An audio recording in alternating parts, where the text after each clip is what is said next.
السلام عليكم ورحمة الله وبركاته، وحلقة جديدة من برنامج الكرة والتاريخ. آه أنا مش عارف أقول إيه الصراحة، يعني كل اللي طلعنا بيه من المباراة هو الفوز. الفوز فقط لا غير. أنا يعني ما بلومش كابتن حسام حسن الصراحة. هي دي القماشة اللي عندنا من اللعيبة، هي دي القماشة بتاعت اللعيبة الموجودة عندنا دلوقتي.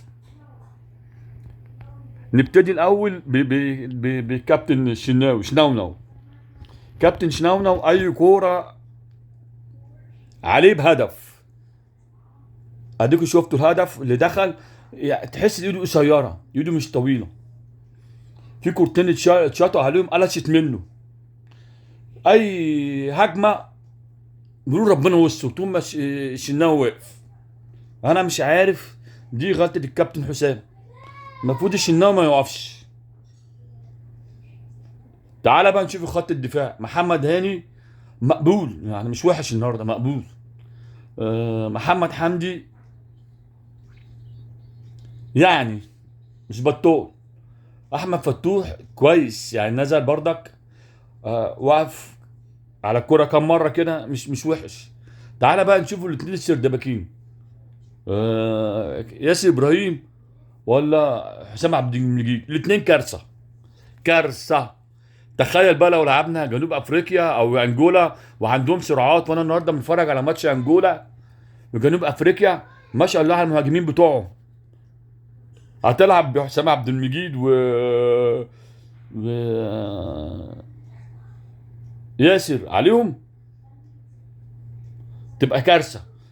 تعالى بقى نخط نص الملعب. ما ينفعش الثنائيه بتاعت آه، مروان عطيه وحمدي فتحي. الاثنين دول ابطا اتنين في الملعب. الباص بتاعهم كله يا اما بالجنب بالعرض، يا اما ورا. وبتوع يعني انا مروان عطيه ده انا مش عارف، حاسس ان انا بشوف حسام عاشور تاني. حسام عاشور اللي انا كنت بقول امتى هيعتزل، مع ان حسام عاشور كان يعني في ميزه عن امام عاشور، سوري، عن مروان عطيه، اللي هو بيقطع الكوره. كان مسمينه الجزار، انما ده يعني مش عارف اقول ايه. هنبدا طول عمرنا تاني في وجع القلب ده. شوف خط النص ايام ما كان فيه حسني عبد ربه واحمد حسن ومحمد شوقي، شوف خط النص عامل ازاي. هجوم ودفاع، والكرة على طول طالعه لقدام، الكرة ما بترجعش لورا.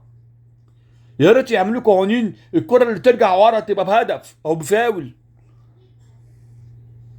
الثنائيه دي ما ينفعش يلعبوا مع بعض. وطبعا امام عاشور، هي غلطه حسام حسن من الاول. امام عاشور لسه ما وصلش اللياقه بتاعته، اللي هو المستوى اللي هو يلعب اساسي.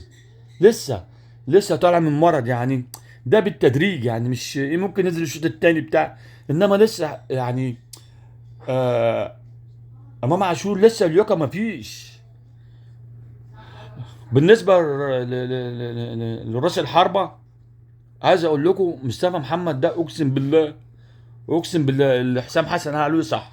لعيب ما بيعرفش يقف على الكوره، يعني الكوره ما بيعرفش يقف عليها، بتعمل دربكه في رجله. محمد صلاح مش احسن حاجه النهارده، يعني هو عنده احسن من كده يعني لحد دلوقتي. محمد صلاح ما عملش ربع المجهود اللي كان بيعمله في ليفربول مع المنتخب. اه نعم جاب هدف، بس مش هو محمد صلاح. عمر مرموش هو احسن الوحشين. كل كوره عادي يشوط في السماء، كل كوره يشوط في السماء. ف تريزيجيه آه فضل يحاول لحد ما اللياقه البدنيه بتاعته وقعت. آه ابراهيم عادل كل كوره عادي يشوطها، كل كوره يلم. عايز يعمل ايه ال 2 او ار 2، يلم يلم يلم ويشوط، يلم ويشوط. ايه ده يا عم، في ايه مالكوا، في ايه النهارده؟ ولا زيزو ده يعني كورتين بجونين. في لعيب بياخد 150 مليون جنيه يحط دماغه كده بالكوره، الكوره جايه بالعرض وانت والجون. يعني انا فاكر لما كنت صغير وبلعب كوره، الكوره تيجي كده دماغي تحت مش فوق. يعني رقبتي بدماغي الهيد بتاعي بيبقى بزاويه مايله لتحت، زاويه 45 لتحت او زاويه 30، انما ده بيعمل لي زاويه فوق. زاويه ايه دي؟ انا ما عمري ما شفت زاويه كده. ولا الكابتن هو برضك زيزو صلاح عطاه واحده في السما. ايه يا عم في ايه منك له؟ ايه يا عم في ايه منك له؟ ان شاء الله حسام يعني يحاول يشوف الاخطاء دي، لان الماتش الجاي جنوب افريقيا، جنوب افريقيا مش سهلين جدا، عندهم سرعات وعندهم رؤوس حربة جامده. فانا انا وجهة نظري يعني ثنائيه مروان فتحي و مروان عطيه ما تنفعش. مروان عطيه ده والله ما ينفع في المنتخب خالص، اقسم بالله. مروان عطيه كنت بتفرج عليه لما كان بيلعب في ابو قير. سبحان الله، الكرة ارزاق، اقسم بالله الكرة ارزاق، يعني ارزاق، سبحان الله. بس اللعيبه دي ما تستحقش الملايين اللي بيقولوا عليها دي. عامة الف مبروك لمنتخب مصر والشعب المصري، والقادم افضل ان شاء الله. السلام عليكم ورحمة الله وبركاته.